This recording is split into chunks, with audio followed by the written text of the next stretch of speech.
Korea कसरी आउने त? आजको पानाको विशेष मुख्य उद्देश्य भनेको नेपालबाट कोरिया कसरी आउने, इतिहास भाषा पास गरेर भने त्यसबारे रहनेछ।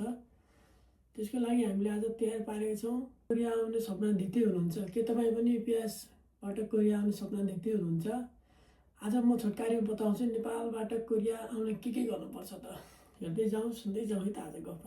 एक नम्बरमा आएको छ कोरियन भाषा पढ्ने। हामी कोरिया आउन चाहन्छौँ, त्यसको लागि हामीले कोरियन भाषा मेरो साथ पढ्नुपर्ने हुन्छ। इतिहासको लागि कोरियन ल्याङ्ग्वेज धेरै इम्पोर्टेन्ट हुन्छ, महत्त्वपूर्ण हुन्छ।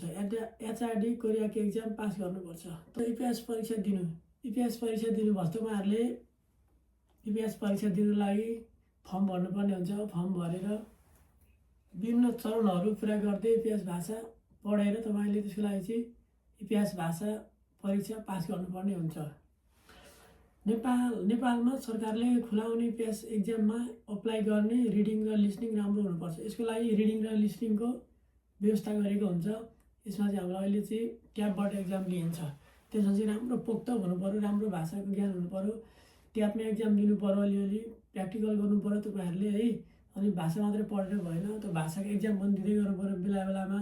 त्यसरी हामीले चाहिँ इतिहास भाषा पास गर्नुपर्छ कोरिया आउनु लागि है। दोस्रो नम्बरमा। तेस्रो नम्बर रहेछ स्किल टेस्ट। काम गर्ने शरीर फिट चाहिन्छ। यसको लागि काम गर्ने शरीर चाहिँ फिट चाहियो, तन्दुरुस्त बलियो चाहियो है साथीहरू। फ्याक्ट्रीमा वा म्यानुफ्याक्चरिङमा कामको बेसिक नलेज भएको राम्रो। अब फ्याक्ट्री अथवा एग्रीमा जे भए पनि नलेज भएको राम्रो, तर नलेज यहाँ आएर पनि बटुल्न सकिन्छ।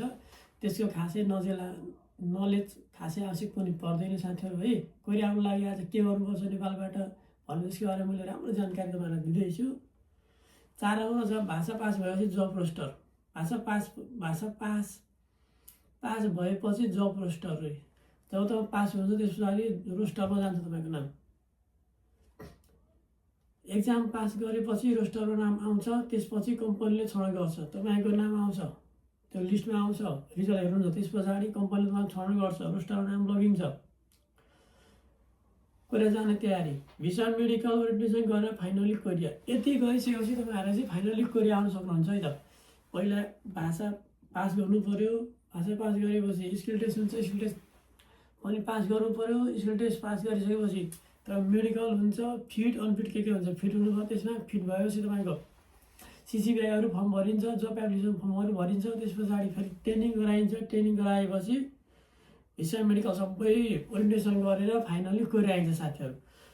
कोरिया आउन सजिलो छैन, तर मेहनत गरेर सपना पुरा हुन्छ। यदि कोरिया आउन चाहनुहुन्छ भने कोरिया आउन त्यति सजिलो छैन, त्यो पनि त्यसको लागि चाहिँ तपाईँले कोरिया आउन सजिलो छैन, तर मेहनत गरे सपना पुरा हुन्छ। यदि मेहनत गर्यो भने तपाईँको सपना पुरा हुन्छ।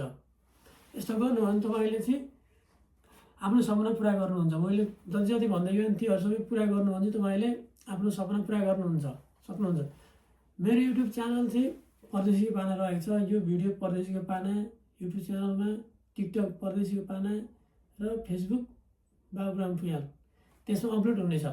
त्यसमा चाहिँ तपाईँले युट्युब च्यानल परदेशीको पानालाई पनि सब्सक्राइब गर्न नभुल्नु होला, लाइक गर्न नभुल्नु होला, सब्सक्राइब गरिदिनु होला, सेयर गरिदिनु होला है त।